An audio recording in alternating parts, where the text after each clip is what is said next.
Hello everyone and welcome back to another video from Wake&Tech. In this video, I'm going to show you how to download and install the Kroger application on your smartphone. So let's get started right away. First of all, open up the iOS App Store or the Google Play Store depending on your device.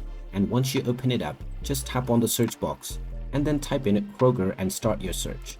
Once you find the Kroger application, just tap on it and you will see the install button. Tap on the install button and this will begin the download and installation of the Kroger application on your device. Just wait for a while until the installation is completed, and once it is done, you will see the open button which you can tap on in order to open up the app.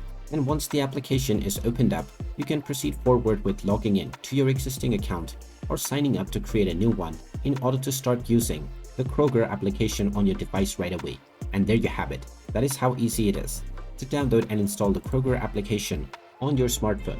If you find this video helpful, make sure you hit that like button and subscribe to our channel if you haven't done so already. Also ring that notification bell to never miss another update from us. Thank you for watching and I will see you again in the next video.